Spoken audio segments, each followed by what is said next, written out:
Unaware his wife had just inherited her father's fortune, husband and his family mocked her at the funeral. What happened when the will was read shocked them.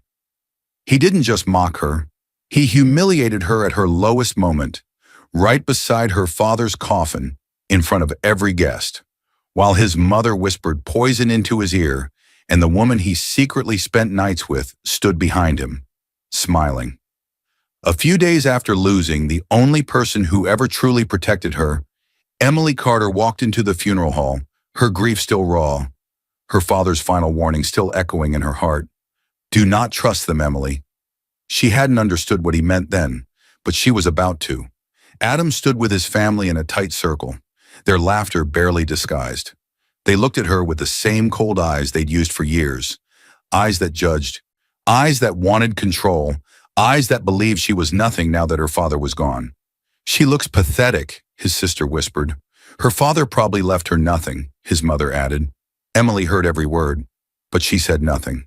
And then came Sabrina, the woman Adam claimed was just a friend. She slid her hand down his arm and whispered a sentence that made Emily's knees weaken. After today, you need to make a decision. Adam didn't pull away. He didn't defend his wife. He didn't comfort her. Instead, he marched toward her, grabbed her hand too tightly, and hissed under his breath, "Don't embarrass me today." What he didn't know, what none of them knew, was that Emily's father had already made a decision of his own. A decision sealed in documents her husband didn't even know existed. A decision that would expose their greed, their lies, and their betrayal in a single moment so shocking it would leave Adam and his entire family frozen in place. Dear viewer, thank you for being here. If you're watching without subscribing, it's like letting Emily stand alone in that funeral hall again. When you subscribe, you stand with every quiet soul who has ever been mocked, underestimated, or betrayed at their weakest moment. Click that button and tell me where you're watching from. The sound of strained breathing snapped through the room like a warning. Emily Carter, 32 years old, rushed forward before the panic could fully rise inside her chest. Her father's chest had caught in one uneven lift, and for a second she feared it would be the last. She placed a trembling hand over his, whispering soft comfort until his breathing steadied again. Only then did she allow herself to exhale. The dim lamplight painted the room in a warm glow, but the warmth felt borrowed, held together by habit, not hope. Emily adjusted the pillow beneath her father's head with a practiced gentleness. She had done this every night for months, ever since his health collapsed. A portable monitor hummed quietly by the bed, its weak green lights blinking. His wrist still carried a faded hospital band, a small sign of how long she had been fighting for his comfort at home instead of keeping him in a ward. Emily wasn't the kind of woman who complained. She never had been. She had lived a quiet life, built on small sacrifices and quiet loyalty. Growing up as the only child of Henry Carter, she learned responsibility young. Her mother passed when she was 12, and her father filled both roles without hesitation. He showed her how to balance accounts, track household records, and read contracts, not because he expected her to need them, but because he wanted her to never depend on anyone blindly. Flashbacks blurred into the present as she sat beside him now. She remembered his calm voice teaching her how to sign her name correctly, how to read the fine print others ignored, how to stand firm when people tried to make her feel small. At the time, she thought he was teaching her adulthood. Now she realized he had been teaching her protection. Her father, even in weakness, held on to dignity. She had inherited that from him. Quiet strength, not money. She hadn't grown up wealthy. Her father managed a small family company and lived simply. Over the years, everything he earned, every property, every account, he placed carefully in arrangements she didn't fully understand.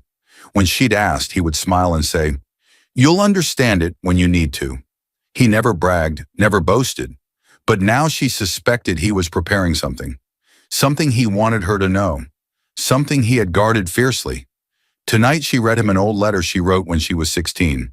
He had kept it folded at the bottom of his drawer, the ink smudged by time but not forgotten. Her voice shook slightly as she read, remembering the girl she used to be, hopeful, sensitive, trusting. Her father's eyes opened a little, weak but focused. focused only on her. "Emily," he whispered, the word fragile but urgent. She leaned closer, brushing a stray gray hair from his forehead. "Yes, Dad? Listen to me. When I'm gone," his voice thinned like fading thread. "Promise me you will protect what I've protected for you." Emily frowned. His tone held something she didn't understand, something he was almost afraid to say. "What do you mean? Protect what?" Henry Carter's eyes shifted toward the doorway. Just for a moment, as if someone might be listening from the hallway outside his bedroom. As if this house, which had always felt safe, now had corners she should be wary of. Before he could answer, her phone buzzed on the nightstand. The vibration cut through the silence like a rude knock. Emily reached for it hesitantly. A message from Adam, her husband, 35 years old, charismatic to outsiders, curt behind closed doors. "Be home early. My mother wants to talk to you. Again." The words tightened her chest. For months, Emily had been splitting her time between this house and the one she shared with Adam. But most nights she stayed here. Conversations with Adam's mother felt like walking through a field of hidden traps. She always found a way to remind Emily she wasn't good enough for their family, not elegant enough, not polished enough, not wealthy enough. Emily typed nothing back. She stared at the screen until it dimmed, her expression sinking into something unreadable. Her father watched her with tired knowing. He had seen the strain long before she admitted it to herself. "Emily," he whispered again, voice hoarse. She turned back quickly, gripping his hand. "I'm here, Dad. I'm right here." His fingers pressed weakly against hers. "Do not trust them, Emily." The words struck the air like a blade. Emily stilled, completely. "Dad," she breathed, unsure if he meant Adam, Adam's family, or someone else entirely. But his eyes had already closed, drained from the effort. The room felt heavier now, as though the shadows themselves had leaned closer. Emily held his hand tighter, her heart beating with a new, uneasy rhythm she didn't yet understand. Outside the bedroom, her phone buzzed again, longer this time, almost as if warning her that Adam's world would soon collide with hers in a way she wasn't ready for. And somewhere toward the back of the house, she thought she heard a soft thud, like a side door closing, a faint sound out of place at this late hour. For a second she froze, listening. But the noise faded, and the monitor's weak beeps filled the silence again. She told herself it was just the wind. She didn't yet know it was the first sign that someone else had taken an interest in what her father had protected for her. The laughter hit Emily like a slap the moment she unlocked the front door of the house she shared with Adam. Loud, carefree, out of place. She froze in the doorway, the sound dragging her out of the heavy thoughts she carried from her father's bedside. It was late, later than she'd promised Adam. She had stayed longer with her father after his breathing scare, making sure he was settled before she left. Her clothes still carried the faint scent of his room, antiseptic and old aftershave. Adam was on the couch, leaning back as if his entire world had no weight. He was 35 years old, tall, neatly dressed, and always polished when other people watched. His smile was wide, brighter than anything he had shown her in weeks. Across from him sat a woman Emily immediately recognized. Sabrina Moore, 29, introduced months ago as his friend from work. She was stylish, confident, with a voice that slid across the room like silk, and far too comfortable inside Emily's home. Sabrina laughed again, her hand lightly touching Adam's knee before she noticed Emily in the doorway. "Oh, Emily!" Sabrina jumped up, walking toward her with open arms. "It's been so long." Her hug lasted a moment too long, her perfume strong enough to cloud the air, a sharp floral scent that dragged up a memory Emily had pushed away. A flash. Months earlier, Adam coming home late, his shirt carrying that same perfume. Emily had asked casually if he had visited a store. He'd answered too quickly. "Probably someone at work hugged me." She told herself she was imagining things. She didn't want to be the jealous wife. She trusted too easily. Now, the scent felt like proof she didn't want. Emily gently pulled away. "I didn't know we had company." Adam shrugged without looking at her. "You came home late. We didn't think you'd mind." Sabrina smiled, taking a seat again, this time closer to him than before. Before Emily could respond, another voice drifted from the dining area. "Late again?" Adam's mother, Margaret, stepped forward. 60 years old, sharp eyes, always judging. She crossed her arms as if Emily had committed an offense. "You should be here supporting your husband, not running around all evening." Emily kept her voice calm. "I was helping my father. He had a difficult night. His breathing almost stopped." Margaret rolled her eyes so hard it was almost theatrical. "Yes, yes, we know. Everything is always about your father." Emily swallowed the sting. She didn't want to fight. Not here, not now. She was too tired to explain hospice visits to people who didn't care. She set her bag on the table. "I'm going upstairs to change." But as she started up the stairs, she heard Sabrina giggle softly. "This house is cozy, but it could be so much nicer with a woman's touch." Adam laughed. "That's what I keep saying." Emily's hand tightened on the railing. She forced herself to keep climbing, refusing to look back. Her chest tightened with something she couldn't name. Fear, anger, confusion, maybe all three tangled together. Inside the bedroom, she sat on the edge of the bed and let herself breathe. Deep, shaky breaths. She had met Sabrina before. It was never a long meeting, always brief, always with Sabrina acting a little too warm with Adam, a little too casual with Emily. As if Emily was a guest in her own marriage. Was she imagining things again? No. Something was wrong. Deeply wrong. She lay back on the bed, staring at the ceiling. Her father's fading voice echoed in her mind. "Do not trust them, Emily." Her phone buzzed. A text from Adam. "You could at least try to be polite." That was all he had to say after leaving her alone for hours, after letting his mother scold her, after laughing with another woman while her father lay struggling to breathe. She put the phone down without replying. Minutes passed before she heard footsteps heading upstairs. 2 sets, not one. Light, feminine ones alongside heavier ones. Emily sat up, listening. Whispers. First Adam's voice. Low, annoyed. "Just give it time. She won't cause trouble." Then Sabrina's voice. Softer, confident. "But you said you'd talk to her soon." "I'm getting tired of waiting." Emily's heartbeat thudded against her ribs. Footsteps moved past her door and toward the guest room. A door clicked softly. Then Sabrina's voice again, barely above a whisper, but clear through the thin walls. "She won't be in the picture much longer." Emily's breath caught in her throat. The hallway fell silent. She didn't move. She didn't blink. She didn't even breathe for a full second. Her father's warning echoed again. "Do not trust them." Time crawled. At some point later, when the whispers had faded and the house had sunk into a fake, heavy quiet, Emily heard the front door creak open downstairs, then close gently. Soft footsteps left across the porch, followed by the faint sound of a car engine starting and pulling away. It sounded like someone leaving without wanting to be seen. A hint, quiet but sharp, that something about tomorrow would change everything.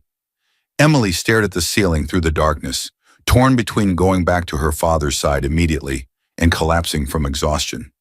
She didn't know it yet, but by morning, both worlds, her father's and Adam's, would collide in a way she could never undo. The phone ringing yanked Emily out of a shallow, restless sleep. Her heart jumped before she even checked the screen. It was the nurse who helped with her father at night.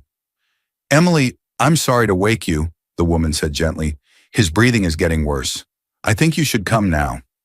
That was all it took. Emily grabbed her keys with shaking hands and drove through the half-empty streets, the city still dark and quiet. By the time she burst into her father's room, the door slammed against the wall. The violent sound broke the fragile silence where her father lay. His chest jolted, his breathing catching in a painful gasp. Emily rushed to his bedside, grabbing his hand with both of hers.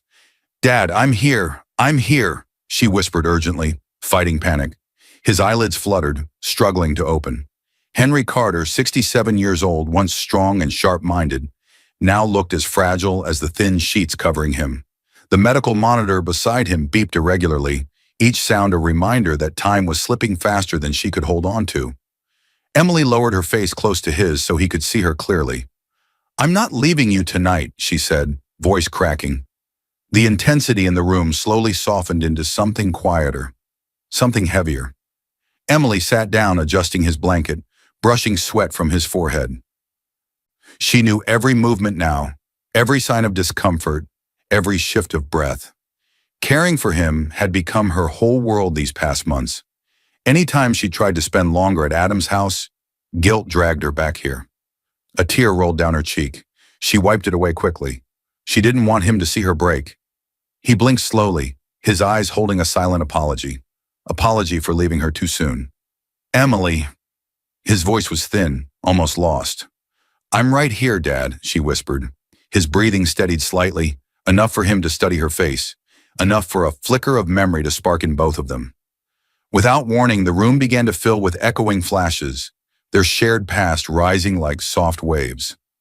Emily, at 5, sitting on Henry's lap, learning how to write her name, his warm hand guiding her smaller one. That's it, slow and steady. Your name means something. Never sign it carelessly. Emily at 12 after her mother passed, Henry sitting beside her with 2 cups of warm milk. You are stronger than you realize, he whispered into her hair. Emily at 20, learning how to read financial forms, Henry pointing at each line. People will try to confuse you, Emily. Always know what belongs to you. Henry sealing a thick letter, writing carefully on the front. For Emily only. He locked it inside a folder she didn't know existed, then slid that folder into a locked briefcase he kept in his study. The present blurred with the warmth of each memory. Emily's grip on his hand tightened. Dad, why did you teach me all that? She whispered, as if finally asking a question she had never dared to before. Henry exhaled shakily. His eyes moved toward the dresser as if remembering something hidden, something important. Then he looked back at her with a seriousness she hadn't seen in years. Emily, he said softly, Adam's family wants what's ours. Her stomach tightened. He lifted a trembling hand, brushing her arm as if trying to pass strength into her. I've kept everything in your name, every property, every account, because I knew one day you would need protection. Emily shook her head gently, trying to calm him. Dad, you should rest. You don't have to think about that now. But his expression sharpened despite the pain. No, listen. His voice grew urgent. Your husband, his mother, they are not what they pretend to be. I saw their intentions long before you noticed the signs. They came to me more than once, asking questions about my company, my properties, like they were already counting what would be theirs. Emily's heart dropped. She remembered Sabrina's whisper from earlier. She won't be in the picture much longer. She had tried to dismiss it, but now her father's words dug into the same fear. Henry squeezed her hand with surprising strength. You must protect what I protected for you. His eyes watered, not from sickness, but from worry. I trust you more than anyone, he whispered, echoing the same words he had told her in her childhood. Then, his breathing changed, a sharp hitch, a painful choke. Dad? Emily stood up quickly, her breath fleeing her chest. Dad, talk to me. What is it? He struggled to lift his head. I need to tell you where the documents are. But the sentence never finished. His breath broke mid-word. His chest seized in a violent, uneven rise. Dad! Emily grabbed him, her voice shaking. Stay with me, please. The monitor beside him let out a sharp warning beep. He tried to speak, one more word, but only a weak rasp escaped. Emily's hands shook uncontrollably as she pressed the call button for the nurse and reached for her phone with the other, tears blurring her vision. She knew the ambulance would come, but some part of her already understood they might be too late. And then, his eyes widened. Not in fear, but in warning. He looked past her, toward the bedroom doorway. Emily turned sharply. But the hallway was empty, or had someone just slipped out of sight? She heard hurried footsteps further down the corridor, then a latch. A second later, somewhere outside the house, a car engine started, soft, quick, as if leaving before being noticed. In the stillness that followed, Henry's last breath trembled through the room, and something inside Emily broke and hardened at the same time. 3 days later, the world moved on as if nothing had happened. But Emily hadn't.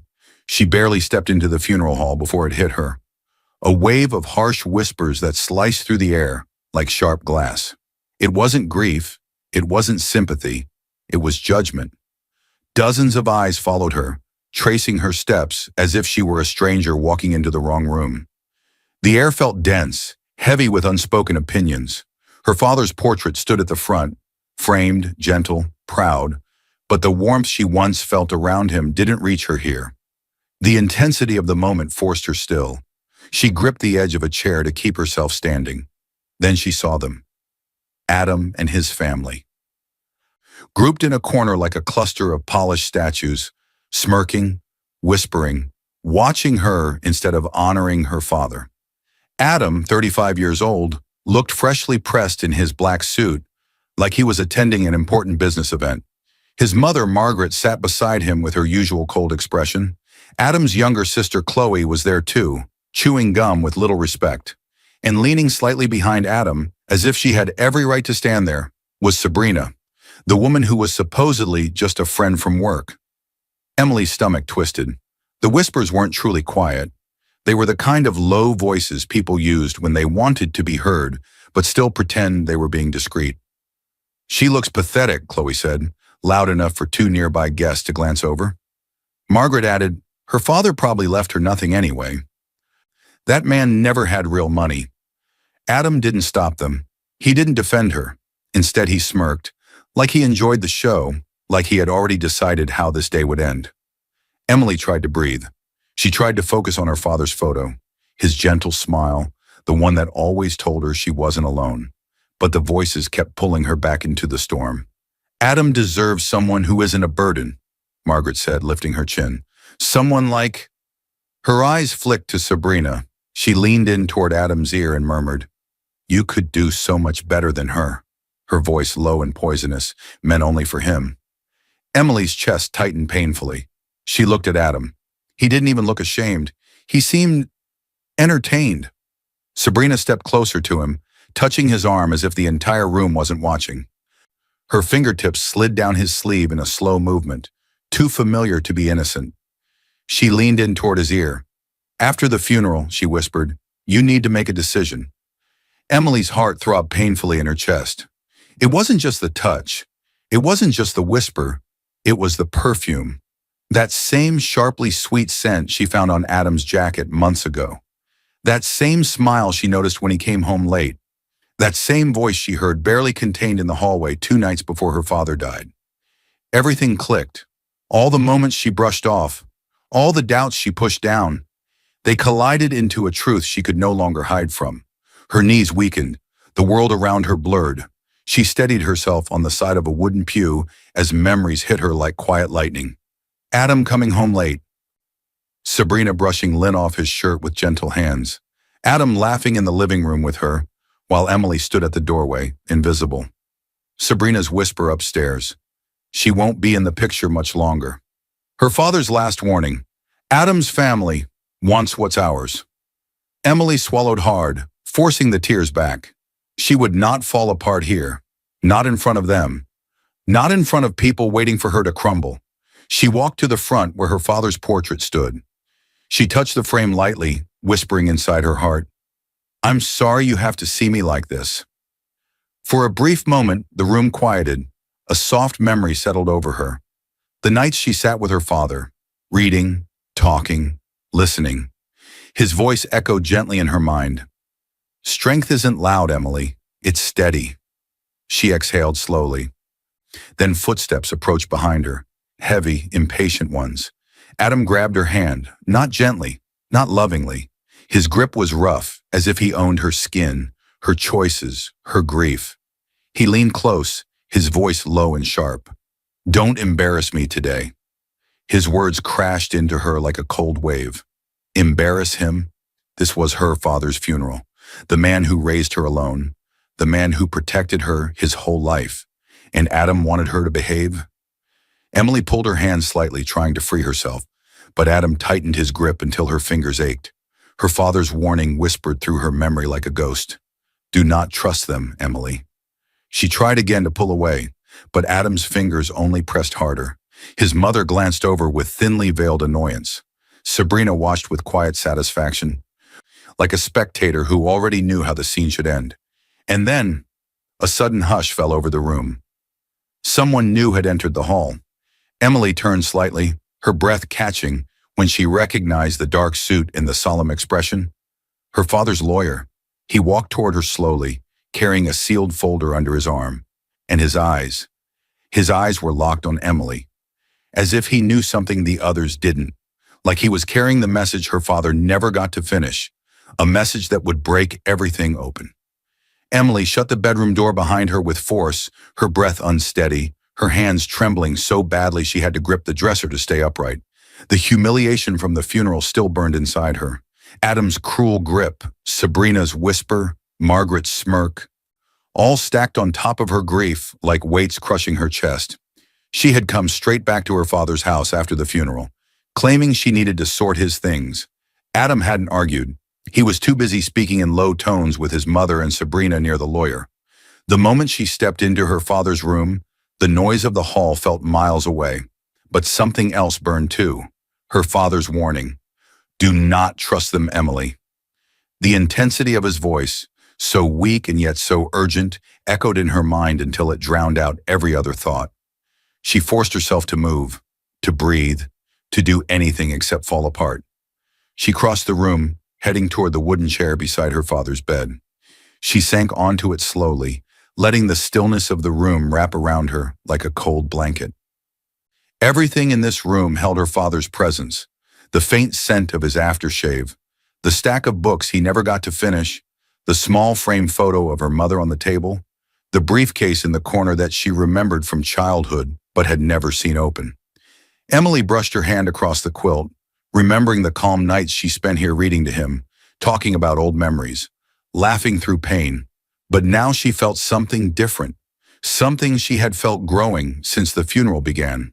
A shift, a spark, a quiet anger forming under her sadness. She began gathering his belongings with gentle hands, organizing them into small piles. Each object carried a story. His glasses, the watch he'd worn for decades, the pen he used to sign every important document. Then she noticed something wedged behind a stack of books on the second shelf, an envelope, cream-colored, unopened, and written in her father's careful handwriting, for Emily only. Her breath caught. Slowly she picked it up, running her thumb along the sealed edge as if she were touching something sacred. She opened it with trembling fingers. Inside was a folded letter, handwritten in blue ink. Emily unfolded it carefully, afraid the words might fall apart if she rushed. The first line stole her breath. My dear Emily, if you are reading this, it means I have left you sooner than I wanted. Her throat tightened. She blinked away tears and read on. I need you to know that I've ensured your future is safe. Everything I built, everything I protected, all of it is yours. You will understand the details soon. Her hand shook as she turned the page. There are people around you who are not what they pretend to be. Do not let Adam's family near any documents. They have always wanted control, not love. I have already signed the final version of my will with Mr. Thompson. He knows exactly what to do. Emily's stomach twisted. Her father had known. He had seen through them long before she did. Another flash of memory surfaced, a conversation she had forgotten until now. Emily at the kitchen table years ago, her father sipping tea as he watched her. Remember this, Em, he said softly. Greedy people reveal themselves during funerals. That's when masks fall off. She hadn't understood then. Now she did. Emily pressed the letter to her chest, tears slipping down her cheeks, not just from grief, but from clarity. Her father had been protecting her even in his last days. He'd been preparing her for the very moment she faced today. She wiped her tears and reached for her phone. She called the only person who could answer the questions burning inside her, the family lawyer. He picked up on the first ring. Mr. Thompson, Emily whispered, I found a letter from my father. He said you would explain everything. He mentioned the will. There was a long pause on the other end, a heavy pause, the kind that held secrets. Then his voice, low and steady. Emily, I'm glad you found that letter. Your father asked me to wait until after the funeral before we read anything official. You need to come tomorrow. There are things you don't know. Her pulse quickened. What things? He exhaled slowly as if choosing his words. Things your father kept hidden to protect you, the will, the changes he made, and another message he left with me. separate from the one you're holding. Emily's fingers tightened around the phone. Before she could ask more, he said softly, "And whatever happens tonight, do not let anyone near your father's documents or that briefcase in his room. Adam's family has already tried to ask questions they have no right to ask." The line went silent. Outside the room, a floorboard creaked, slow, deliberate, as if someone was standing just beyond the door. Emily's breath hitched. She turned her head toward the doorway, heart pounding, letter clutched in her hand. Someone knew more than they should, and tomorrow when the will was read, they would all find out exactly what Henry Carter had done. The morning exploded with noise before Emily even opened her eyes. Doors slammed. Voices clashed in the hallway. Footsteps stomped across the floor like a small storm circling outside her room. Emily shot upright, heart racing. For a second, she forgot where she was. Then she remembered. Her father's house. The same house where she had held his hand during his last breath. The same house where she'd found his letter. The same house where she'd stayed the night after the funeral, ignoring Adam's calls. "Emily!" Adam's voice thundered through the door. "Get dressed. We're leaving in an hour." Her breath caught. The force in his tone didn't sound like a husband speaking to his wife. It sounded like a man who believed he had everything under control. She opened the door slowly. Adam stood there already in a dark suit, hair slicked back, jaw clenched with impatience. Behind him hovered Margaret, his mother, arms crossed, chin raised, wearing a black dress she somehow made look judgmental. Beside them, to Emily's shock, was Sabrina, dressed more like she was going to brunch than a legal meeting. She held a small handbag and smiled sweetly. Too sweet, too confident, too comfortable in a place she didn't belong. Emily froze for a moment, not expecting to see Sabrina there at all. Adam noticed her expression. "She's coming with us," he said quickly. "She's been supporting me while you've been distracted." Distracted, taking care of her dying father. Emily said nothing. If she opened her mouth, she wasn't sure silence would survive. She thought of Mr. Thompson's voice from the night before. "Your father asked that everyone who could try to influence you be present when we read the will." It made sense now why Adam was so eager. He thought the reading was about him. Sabrina stepped forward, touching Adam's arm gently. "We're all here for you," she said, deliberately loud enough. "This meeting is stressful. You shouldn't go through it alone." Margaret nodded as if Sabrina were a daughter-in-law she approved of. "Exactly. Today is important. Your father left a mess, and we deserve to know how much of it affects us." Emily's breath tightened. Us? Her father owed them nothing. But she swallowed her anger. This was not the moment to fight with people who had already shown their greed in every way possible. She dressed silently, choosing a plain black blouse and slacks. The mirror reflected tired eyes, but there was also something new in them. Resolve. While getting ready, her mind replayed the night before.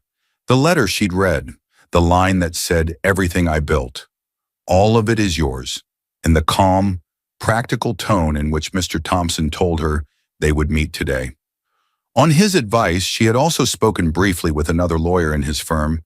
The divorce papers now sitting in her bag were the quiet proof that she was done being blind. The drive to the lawyer's office was heavy with tension. No one spoke. Adam stared out the window, tapping his foot impatiently. Sabrina kept glancing at him, smiling softly whenever he met her eyes. Margaret inspected her nails, completely relaxed, like a queen waiting to claim her kingdom. Emily kept her gaze fixed on the road ahead. Her father's words echoed quietly inside her. "Protect what I protected for you." When they arrived, the lawyer, Mr. Thompson, a calm man in his early 60s, greeted them at the door. He knew Emily well. He had served her father for over 30 years. "Thank you for coming," he said softly to Emily first, with a respectful nod that made her feel seen, then paused when he saw Adam's family trailing behind her. "And they are here as well?" he asked carefully. Adam stepped forward before Emily could answer. "Of course we're here. This concerns us too. We're family, and Sabrina is a close friend." Sabrina offered a polite smile, like she belonged. Mr. Thompson gave a polite but thin smile of his own. "Mr. Carter specifically requested that the will be read with everyone present," he said. "Every person who might Attempt influence. Emily's breath steadied. Her father planned this. He knew exactly who would try to twist things when he was gone. They followed the lawyer into a conference room with a long wooden table. A thick folder sat at the center, along with a small stack of sealed envelopes. Adam sat at the head of the table without asking. Sabrina took the seat next to him, crossing her legs gracefully. Margaret sat on his other side. Emily quietly sat at the far end, directly across from the lawyer. She didn't need to sit close. She didn't need to be loud. Her father had already prepared the truth. Margaret leaned back in her chair, smug. Finally, we'll be rewarded for tolerating her father all these years. Sabrina smirked, tilting her head. Long overdue, if you ask me.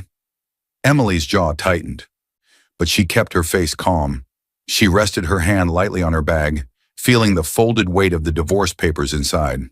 Whether Adam inherited anything or not, he would not be staying in her life. Mr. Thompson opened the folder. The room stilled. His eyes moved slowly across the table until they reached Emily. There is something I must read first, he said. Adam leaned forward. Just get to the part about the inheritance. Mr. Thompson ignored him. He lifted a sealed document marked with Henry Carter's handwriting. Before anything else, he said, voice steady, Mr. Carter left a private message for his daughter to be read in front of all of you. Every person at the table stiffened. Adam's hand stopped tapping. Sabrina's smile froze. Margaret's eyes narrowed, and Emily felt her heartbeat surge. The lawyer broke the seal. Inside was a letter her father wrote with the same careful hand he used for everything important. As he unfolded it, Emily felt the air shift around her. Something was coming. Something her father wanted her to hear first. The room cracked open with tension the moment Mr. Thompson unfolded the letter. Not slow, not gentle, but sharp, like a blade drawn across the air. Emily's breath caught as the paper rustled. Adam's fingers tightened on the table edge. Sabrina straightened in her seat, suddenly alert. Margaret's lips pinched into a thin line. Mr. Thompson lifted his eyes, steady and unreadable. This, he said, is the message your father insisted be read before the will. He began to read. To my beloved daughter Emily. The room fell silent instantly. Margaret shifted uncomfortably. Sabrina crossed her arms. Adam stared straight ahead as if pretending the words weren't directed at his wife. You have been my greatest comfort, my peace, my pride. Everything I built was always meant for you. Emily blinked, tears burning the edges of her eyes. Even now, even gone, her father's voice felt like home. But the rest of the room was cracking. Mr. Thompson continued, I changed my will months ago after seeing things I hoped I'd never have to witness. Margaret's eyes snapped toward Adam. Adam stiffened. Sabrina swallowed hard. Emily didn't move. She didn't speak. Her heart pounded, but her face remained calm. She remembered her father's warnings, his shaken voice, his fear. Mr. Thompson read on. I saw the truth of the people around you. I saw the cruelty, the greed, the disrespect shown toward you, even while you cared for me with every part of your heart. Margaret bristled. He misinterpreted. Mr. Thompson raised a hand. Let me finish. He unfolded the last page. Adam once spoke about me as if I were nothing but a walking wallet. A loud gasp slipped from someone in the back of the room, one of the junior staff standing by the door. Adam's face drained of color, his mouth open, but no words formed. Emily's heart tightened. A memory flashed. Her father lying weakly in bed one afternoon, weeks before he died. Voices drifting in from the hallway. Adam and Margaret speaking, thinking he was asleep. You don't need to worry, Adam had said. When he's gone, everything falls into our hands anyway. He's just a walking wallet. Emily hadn't heard those words then, but her father had, and it broke him. Back in the present, the lawyer continued. After hearing that, I made my final decision. A long pause filled the room, thick, suffocating. Then with calm finality, Mr. Thompson read the last line. Therefore, I leave my entire estate, every account, property, and company share that remains under my ownership, to my daughter, Emily Carter, and to her alone. The room fell into stunned silence. Emily didn't move. She sat perfectly still, breath trembling, hands clasped in her lap. Adam lurched to his feet. This must be a mistake. Mr. Thompson didn't flinch. There is no mistake. Mr. Carter transferred most assets into Emily's name long before his passing and confirmed all remaining rights in this final will. I updated the documents myself. Adam had never bothered to read the documents Henry sent or ask real questions. Until this moment, he had no idea his wife already legally owned almost everything he'd been counting on. Sabrina's smile vanished. Her hands gripped the armrests until her knuckles whitened. Margaret hissed, "He wouldn't do this. He knew we were family." Mr. Thompson calmly closed the letter. Mr. Carter was very clear about who he trusted. He asked that you all be here so there would be no confusion and no rumors. Adam turned to Emily, fury and fear mixing in his eyes. "Did you know about this?" Emily met his gaze quietly. "No, but my father tried to warn me." A low whisper traveled across the room. "She owns everything?" Adam swallowed hard. "This changes nothing." Sabrina cut in sharply. "It changes everything." Her voice shook now. Adam shot her a glare, but she didn't stop. Her expression twisted, fear turning into anger. "So what now?" she demanded. "We just lose everything." Margaret slammed her hand on the table. "This can't be legal." "It is," Mr. Thompson replied. "The documents were signed months ago, witnessed, filed. Your son had plenty of time to ask questions he chose not to ask."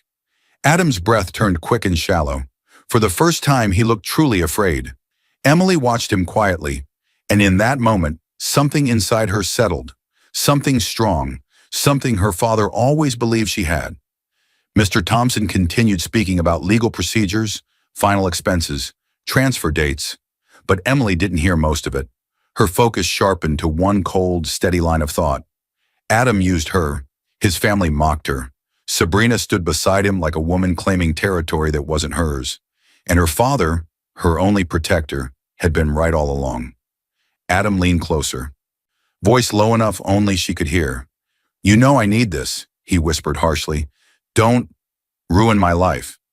Emily didn't answer. Instead, she reached into her bag, her movements calm and deliberate.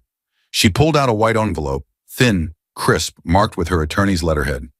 The papers had been drafted overnight, using everything she'd finally allowed herself to admit. Then she slid it across the table toward Adam. His hand hovered above it, confused. "What is this?"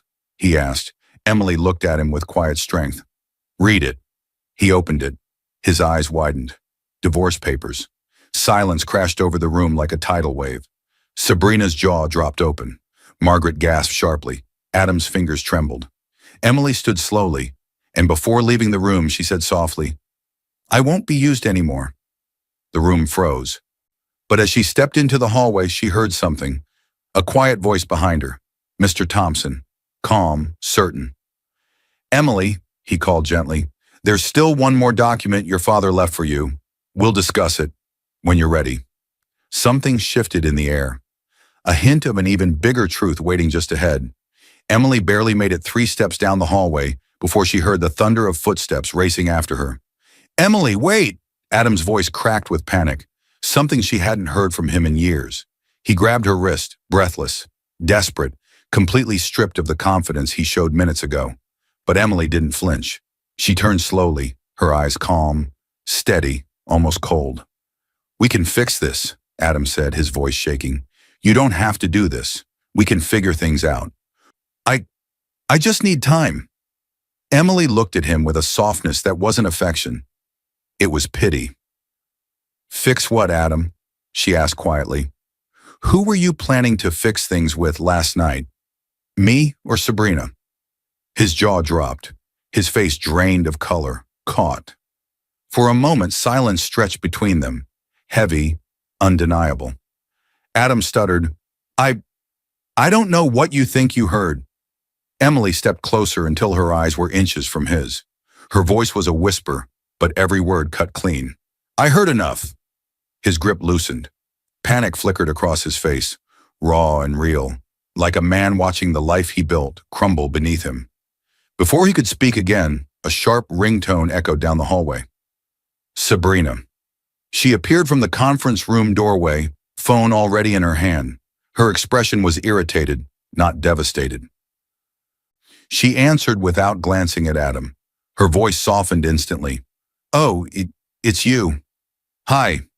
Emily watched Adam's face twist. Sabrina turned away slightly, lowering her voice. "But not enough. Yes, I told you I'm leaving that situation behind. No, he won't have anything soon. It's fine. Yes, I'm ready when you are." Adam's breath hitched. Sabrina hung up and turned toward them, straightening her blouse and forcing a smile that didn't reach her eyes. "Well," she said, "I guess this is the perfect time to talk." Emily stayed still, but Adam stepped forward. "Sabrina, what was that?" She sighed dramatically. "Honestly, I can't keep pretending. You said we'd have access to money once your father-in-law passed. You said we'd be comfortable." Her eyes flicked toward Emily. "But now?" She shrugged. "You don't have anything. I have an offer from someone who actually can take care of me." Adam stared at her, stunned. "You're leaving?" He choked. Sabrina lifted her purse from the nearby table. "Adam, be serious. You're not useful to me anymore." The hallway went still.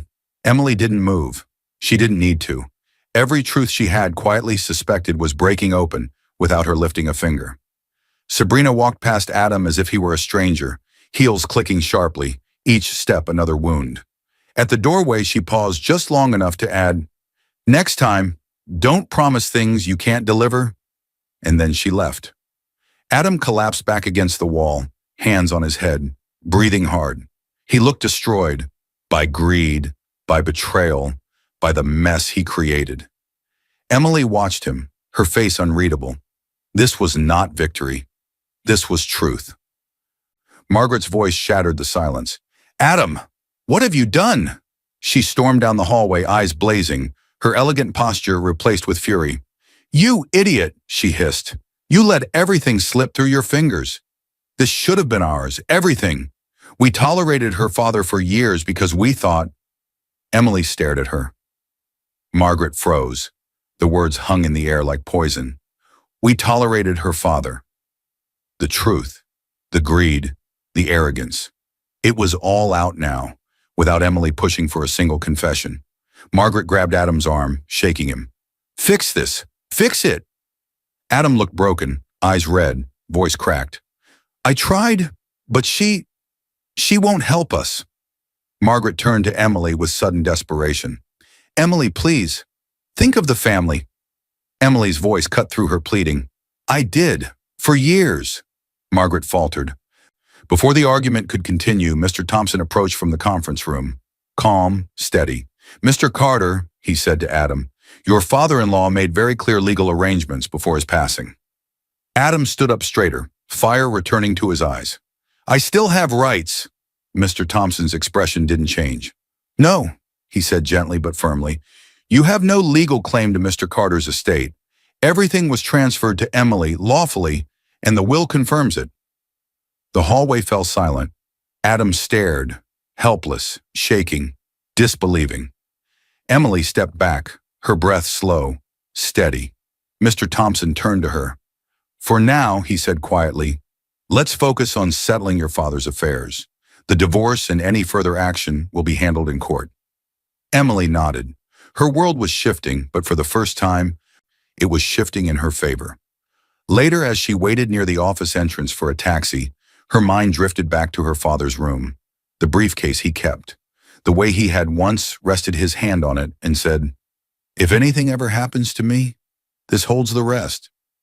Something else was coming, something not just about money, but about what her father wanted her life to look like after all of this. And for the first time, Emily felt ready to hear it.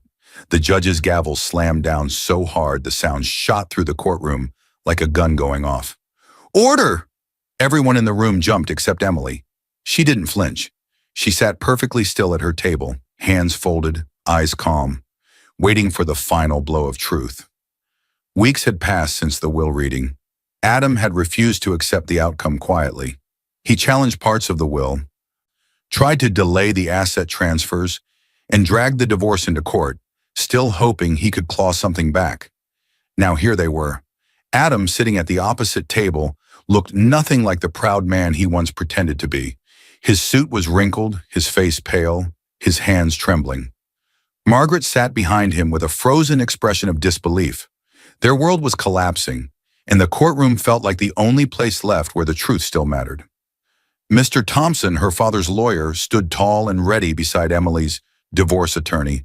He held a thick binder in his hands, the one containing every piece of proof that needed to be shown. The judge glanced between them. "We will now hear the supporting evidence regarding the divorce filing and financial claims." Adam swallowed hard. "Your Honor, she's twisting everything." The judge raised a hand. "You will speak when spoken to." Silence dropped again. Mr. Thompson opened the binder. "Your Honor," he began, "what you will see today are not accusations. They are facts documented carefully by Mr. Henry Carter himself, along with the evidence gathered in the past months." He placed several photographs on the evidence screen. A hush swept through the room.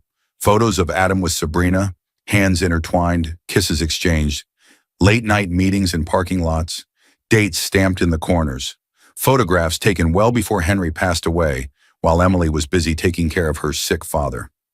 Adam's mouth fell open. "Those were taken out of context." Mr. Thompson didn't look at him. He turned the page. Next came printed messages, text exchanges between Adam and Sabrina, plans, confessions. Jokes about Emily being too naive to suspect anything. Wishes for Henry to hurry up and go so the money situation would finally improve. The courtroom gasped. Adam buried his face in his hands. Emily sat still, each revelation painfully familiar and yet strangely distant, like she was watching the life she once lived unravel from the outside. Mr. Thompson continued. "This letter," he said, lifting a single sheet, "was written by Mr. Carter weeks before his passing." He read aloud. "I am deeply concerned for my daughter's safety and future. Her husband has shown disregard for her well-being and speaks of me as if I were nothing more than a wallet. I fear what he will try to take from her when I am gone." Whispers spread through the room. Margaret glared at Adam, fury rising in her eyes. The judge leaned forward. "Is the testimony hand-signed and verified?" "Yes, Your Honor." "And does the financial documentation confirm Mr. Carter's assets belong solely to Emily Carter prior to his passing?" Mr. Thompson handed the judge a stack of financial records. "Yes, every property, every account, every investment, everything was in Emily's name before Mr. Carter died. The will confirmed any residual rights and excluded Mr. Adam Carter entirely." The judge reviewed the papers, his brows lifting with surprise. "So Adam Carter," the judge said slowly, "had no legal claim to any portion of the estate?" "Correct." Adam's breath broke in a small, strangled sound. His lawyer tried to speak, but the judge gave a firm nod, the kind that meant finality. Then the court recognizes the will and financial documentation as valid. The estate belongs entirely to Emily Carter. Emily closed her eyes for a moment. Just a moment, long enough to feel her father's presence, long enough to breathe in the justice he'd fought quietly to give her. But the judge wasn't finished.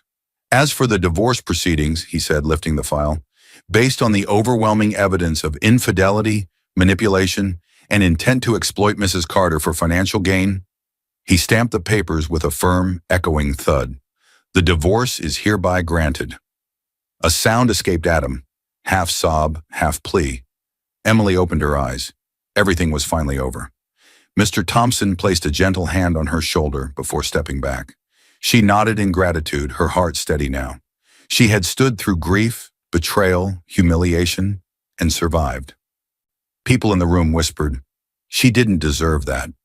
He only wanted money. Good for her." Public truth, public justice. Her father would have been proud. Emily stood, collecting her bag calmly. She walked toward the exit with quiet grace. But before she reached the door, she heard frantic footsteps behind her. "Emily!" She stopped. Adam rushed toward her, breathing hard, tears streaking down his face. "Emily, please!" he begged, voice breaking. "Please don't leave me like this. I have nothing left."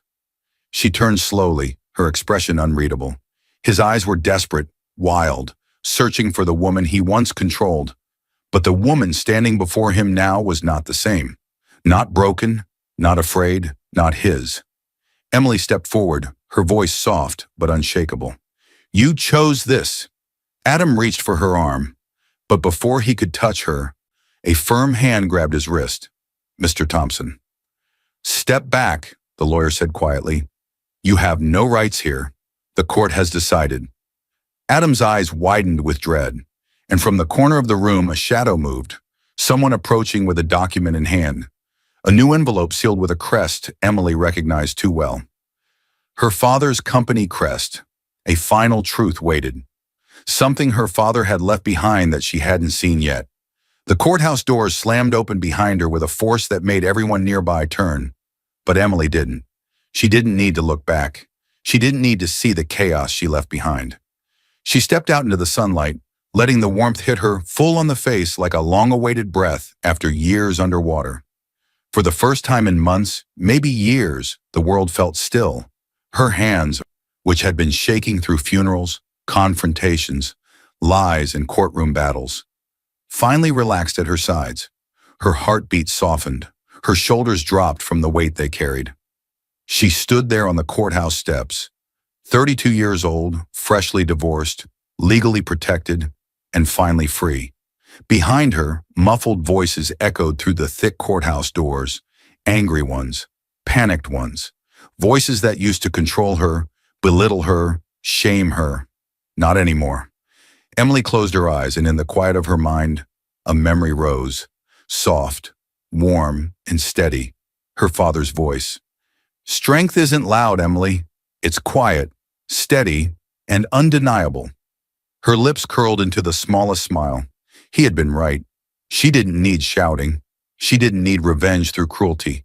She didn't need to win by tearing others apart. She won by standing. She won by surviving. She won by listening to his final gift, the truth. She opened her eyes again. Across the courthouse window, Adam appeared. Pale, hollow, broken. He stood behind the glass like a man trapped in a cage of his own making. He had nothing now. No money, no family who believed in him, no mistress to run to, and no power over her. Margaret wasn't with him. She had stormed out earlier, screaming at him for ruining everything. Sabrina had disappeared long before the judge stamped the divorce papers, leaving Adam mid-sentence without a second glance. He was alone, completely. His eyes found Emily through the glass. He lifted a hand, not in anger this time, but in pleading. Emily didn't move. He mouthed something. Please.